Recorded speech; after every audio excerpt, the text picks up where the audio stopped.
In this video, we are going to talk about cognitive regulation. Oftentimes, when we talk about self-regulation, there's a heavy focus on sensory regulation. While this is important, a key component of self-regulation is cognitive regulation. So what is cognitive regulation? Well, it can be defined as a self-directed regulation of thoughts. It is no surprise that the way we think has a direct impact on the way we feel, and most of the time, vice versa. It's difficult to tell yourself to think in healthy ways if your body doesn't feel right. That being said, I don't generally focus on cognitive regulation until I know that the student's sensory regulation needs have been addressed and met. 3 cognitive regulatory concepts that I would like to talk about today include the size of the problem, flexible versus stuck thinking, and positive versus negative self-talk. These concepts can be adapted accordingly to the different ages and needs of the students by changing the terminologies used and simplifying examples used. Now let's get right into it.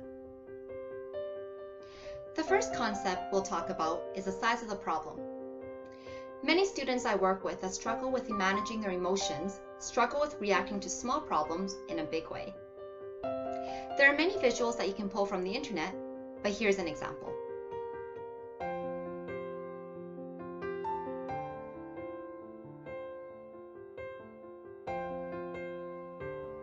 Essentially, this concept teaches children what a problem is and that there are different categories of problems. More importantly, it helps children identify that not all problems are big problems.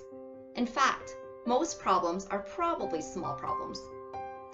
The way that problems are defined is by the number of people that are needed and the time frame required to fix the problem. If I can fix a problem alone and within a short period of time, so anywhere from a few seconds to minutes, then it is likely a small problem. Examples of small problems include dropping my pencil, getting my shirt dirty, or someone bumping into me in the hallway.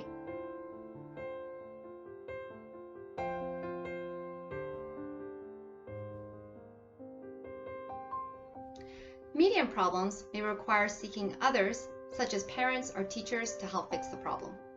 It may also require a longer period of time, anywhere from a few hours to days, to fix.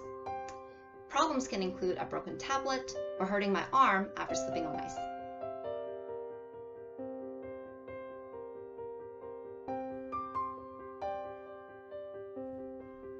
Lastly, large problems take the longest to fix, so anywhere from days, weeks, to months. Will also require even more people to help. These can include professionals like doctors, police, or firefighters. Problems in this category can include getting into a car accident or breaking a bone or a fire.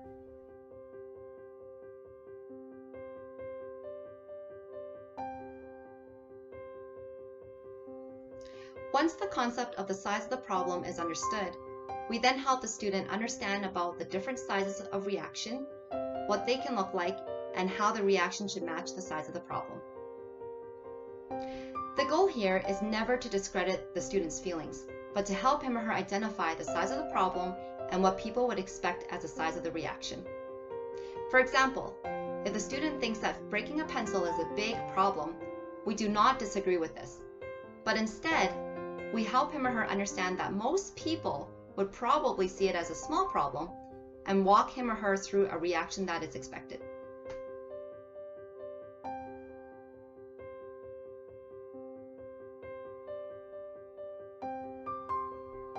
The second cognitive regulatory concept is flexible versus stuck thinking.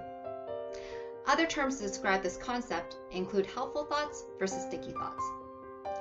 Just as the name describes, sticky thoughts is when we are stuck on our thoughts that lead us to nowhere and make us feel worse. Helpful or flexible thoughts, on the other hand, help us problem solve and feel better. Examples of being flexible include coming up with new ideas, putting ideas together, letting go, and changing ideas. The last cognitive regulatory concept that I want to share with you today is positive versus negative self-talk. Or, as some of my students have called it, inner coach versus inner critic, angel versus monster, and even Cinderella versus evil stepmother. Most of us don't realize, but we actually talk to ourselves the most.